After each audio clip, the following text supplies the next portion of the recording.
Sit right here. Travis Fryman of Jose Silva with a couple of guys on, and he hits a rope. Manny Ramirez, the hammy feels good. He gets to come home. Jim Tomei scores, and the Indians lead at 4-1. Fryman 3 for 4 with 3 ribs. Top 5. Pirates down 6-2. Jason Kendall off Jim Brower. That's not coming back. Need a new baseball, $8. Kendall's 8th at 6-3. Next batter, Will Cordero, former Indian, off Brower, and that too, some kind of low Earth orbit, lands out there with the people. Pirates had 4 solo homers.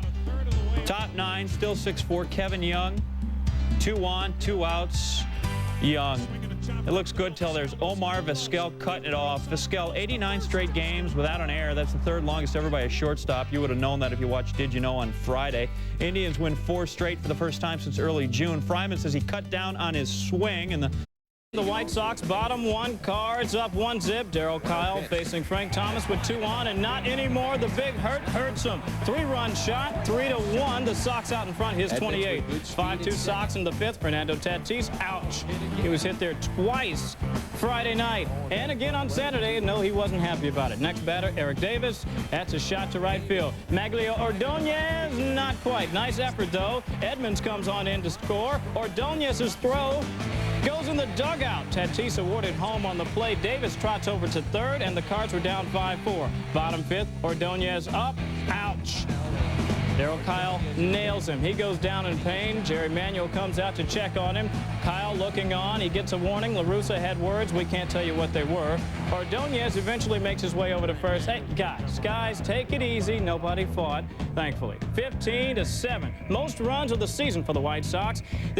Rockies, tempers flaring frequently in this one. Let's go back to Thursday night's game between the two when Junior got plunked by Pedro Estacio. He hit a home run. Later on the game, Elmer Descends, Larry Walker, and he gets one in the hip.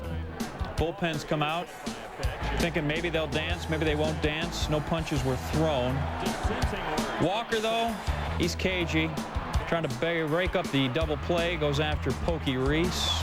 Believe it or not, he was safe on the play. That's Thursday. Let's go to Saturday. More men behaving badly. Bottom 7, Reds up 5-3. Ken Griffey Jr., Stan Belinda, ouch. Right in the hip. 2nd time in the series, Junior not pleased, but walks down to first. Don't rub it, doesn't hurt. Ex-Rocky, Dante Bichette, the next batter. This is how you make them pay. Just get up there and jack it out of the yard. 14th of the year for Bichette, and the Reds go up 7-3. All's well, right? No, never. Scott Sullivan, first pitch to Brian Hunter. Now he almost gets a birthmark.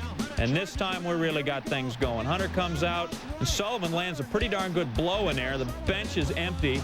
This is serious WWF stuff. You can smell what the Rock is cooking. Griffey and Belinda, they're going to have some words eventually. Probably going to lose our PG-13 rating right there for that. Walker comes over, actually tries to play peacemaker this time, grabbing Junior. Get out of there, kid. Umpires, they're going to have to discuss the situation. They agree it's pretty much a mess. Todd Helton's shocked. He's been ejected. Sullivan, Hunter, they're also getting the gate. Buddy Bell comes out, pleading his case. Then Jack McKeon comes out. He's upset, pulls his team out off the field. Everybody's chili's running pretty hot at this point. McKeon is upset because Buddy Bell took too long to put a pinch runner out there. Come on, you got 24 guys. Stick somebody out there, let's run. So the Reds finally, because they were ahead, come back out, see if they can finish this thing off. Larry Walker, and there's Pokey. Gets Goodwin over to first to get Walker. Double play, and the Reds win it by a count of 7-4. So the Reds literally fight their way to a 3-game sweep in Colorado. Rock's losing jag now is at 10. Scott Williamson, 6 innings pitched at a career high. Junior, he enjoys Coors Field. Finished the series at 500, 4 for 8 with 4 walks, scored 8 times, and of course took several for the team. I have to throw inside to get people out. I mean, I don't have the best up in the major leagues, and that sinker rolled up and in on him and hit him, and he thought it was intentional, and he came out there to talk about it, and it got pretty heated from there. I told myself ahead of time that if it hit me down low, I was just going to go to first and take it, and if it was up anywhere towards the head, you know, upper area, I was going to take my helmet and go out there and try to hit him between his eyes. I'm not a violent person, but when you start dealing with people's careers and start aiming in that area, it's pretty serious. And it was really crossing my mind to go with my helmet and try to hit him and maybe knock an eyeball out or something. He's the wrong guy to hit because there's no way the catcher's going to stop him from going on. got to hit somebody slow so the catcher can break it up before it gets there. But I think our club became a team, a little more of a team today, and possibly their club too, because they both stood up for played the game the way it's supposed to be played a little bit. Sometimes that happens. Outside of the ring, it's a rock slide. 10 L's in a row, 3 shy of the team record set. A's and the G-men at Pac-Bell, bottom 4, 2-zip A's. Gil Heredia facing Ellis Burks, and you know this swing. You don't even have to know it's Burks, you just know the way he hits it.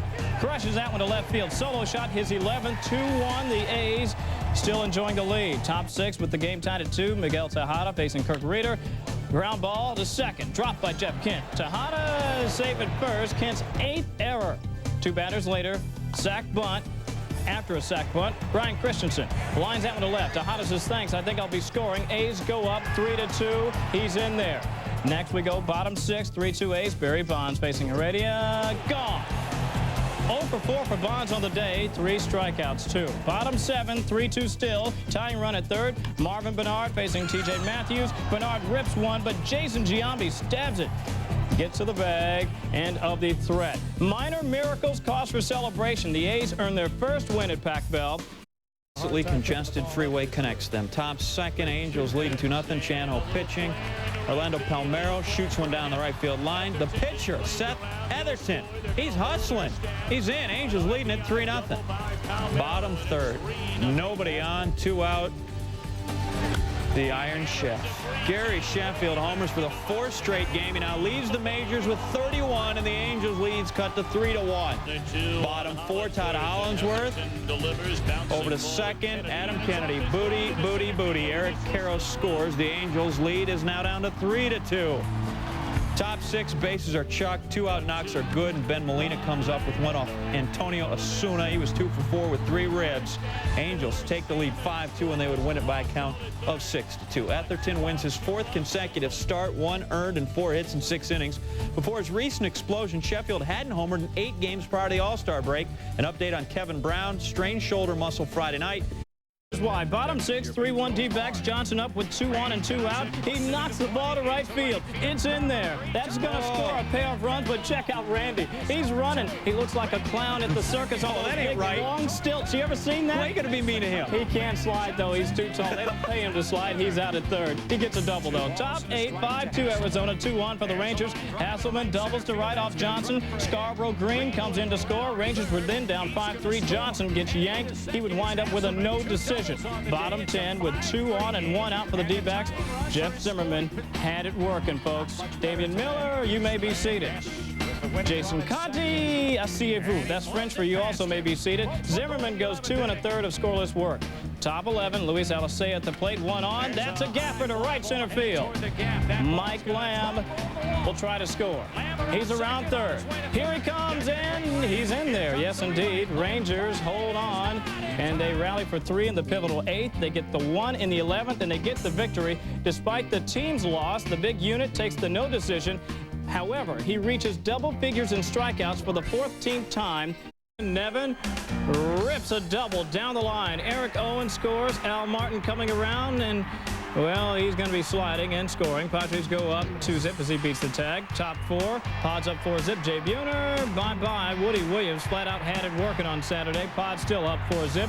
Told you he had it working throwing. Also had it working defensively. Right back at you, and I think I'll be stabbing that Stan Javier. Padres get the victory. It's about time the Mariners lose a series. Top 1, Todd Zeile got a couple of guys on. Off Ramon Martinez going the other way. Everett not speedy enough to get to that one. The bases will be clear. Edgardo Alfonso scoring. Piazza going to score. 2-run double for Zeile. 2-0 Mets. Bottom second, 1-zip count. Everett steps in. Right foot digging in. The home plate umpire, Ron Kulpa, says, hang on.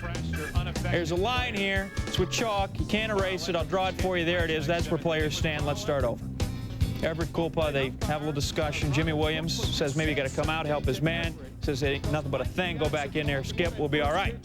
Everett digging back in again. Awfully close. Flashback to Friday where he got popped by Dennis Cook. Cook gets ejected on the play. and he goes and pleads his case. Says, look at the man. He's not even in the batter's box for the love of Pete. What do we got going on here? We got back to Saturday. 2-2 count on Everett. And there he is, erasing it there. And again, the right foot. And once again, Coolpaw draws a line in the sand or the clay or whatever they have there around home plate. And this time, Everett gets warm. Williams comes out, but he's not in time. Everett gets ejected. Coolpaw says, go stand in the shower. Everett really loses it then. A complete meltdown by the All-Star. Little headbutt there.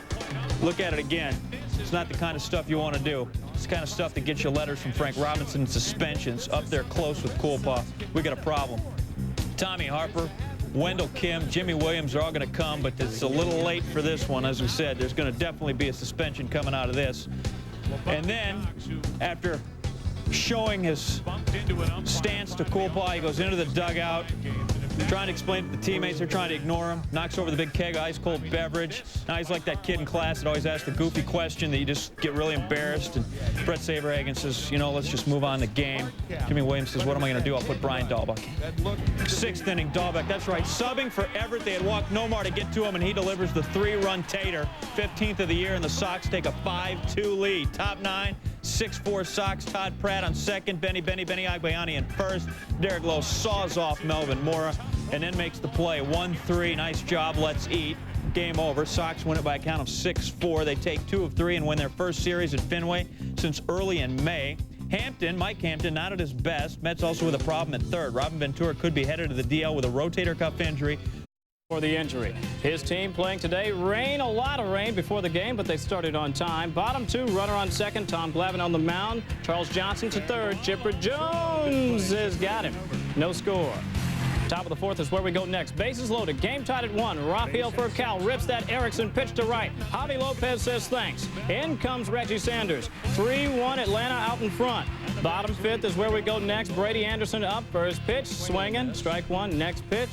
He's looking, didn't like the call. He let the umpire know about it. Hey, Paul, I didn't like that call. And Paul said, you know, I don't like your attitude. Emil rings him up. Brady gives him a word or 2 or 3 or 4, all bad, and he gets tossed. Hargrove comes out to try and restrain his star. Bottom 7, 7-2 Braves. Delano DeShields hits it deep to center. Andrew Jones says, you want me on that wall? You need me on that wall. Braves going to win 7-3, make it 3 in the win column in a row for Glavine, who reaches double digits in victories. Phillies, there's Wells, as always pitching with a red squirrel in his mouth against Scott Rowland. And if you're Wells, this is negative feedback. Rowland cranks his 17th of the year. 1-0 Phillies after he touched all 3 bases in home plate. Bottom 4, 3-0 Phillies. The newly acquired Bruce Chen facing Carlos Delgado, and Delgado is Spanish for caught looking. Chen, goose eggs through 5. Tony Batista. Why in the name of William Nathaniel Showalter III would you trade that guy? His 27th of the year. Blue Jays close the gap to 4-3. Homer Bush sent one, but Bobby Abreu tracks it down at the wall. He's got it. Defense saves runs. Phillies win it by a count of 7-3 in his first start as a Philly, and first since last October. The former Brave Bruce Chen throws 66 pitches in 5 innings and on at the plate facing Steve Traxel. Bergeron gets a base hit to left field. Steve Cox has trouble with the handle. Barrett scores. 2-zip Expos. Cox gets charged with the E, the dreaded error. Bottom 3 is where we go next. D. Rays with a chance to cut the lead. Gerald Williams at the plate. Runner on second. He hits one to left field. Jose Guillen heads home. Terry Jones makes the throw, and you're out of there. Terrific throw. Chris Widger, ouch. Mild concussion. He would have to leave the game. Expos go on to get the victory. They stopped their slide at 4 games, and they beat Steve Traxel for the first time. You see, he had won his first 6 decisions against Montreal. Statue. Bottom 7, 5-5. Bases are chucked. Mark Valdez to Brad Osmus. Osmus wins. Doubles to right. The former driller Dean Palmer scores. Debbie Cruz scores. He was 3 for 3. Osmus was. Tigers go on top 7-5. 9-5. Luis Polonia sends one back. Damon Easley, he's going to score while it rattles around out there in center by the batting cages. Polonia, he runs 270 feet for a triple. Tigers win 11-6. Their drive to 500 is gaining momentum. It's Foreshadowing. Bottom 2, no score. Mark Quinn off Jimmy Hayes. Houston ranging. Look out for the bikes. Lunges, but catches it. No damage to him or the tarp. Top 6, Brewers down 7-3. Jose Hernandez at the plate. Just soup on dealing. And how about Luis Ordaz, the great diving play. You know, you can't spell glove without love, and Ordaz makes it. KC goes on to win at 7-4. Could we get some love for Jeff Suppan, please? He wins his first game since May 24th. Gets the job done with 7 1/3 innings. Up. Twins were up 1-zip. Not anymore. High, deep, and that's a souvenir for somebody. Number 25 on the season for Sosa, and the game is tied. Tough day for Jock Jones. How tough, you ask? How about this tough? Fly ball from Henry Rodriguez. He can't find it. Lost in the lights. Rodriguez ends up with a triple. He would score later. Top 6 now. Willie Green up, and Willie Green is going to send the ball out there once again. Jock Jones blinded. Can't handle the truth. Cubbies get the victory. Sosa the story. He ties Jolton Joe DiMaggio for 50th on the career home run list, number 361.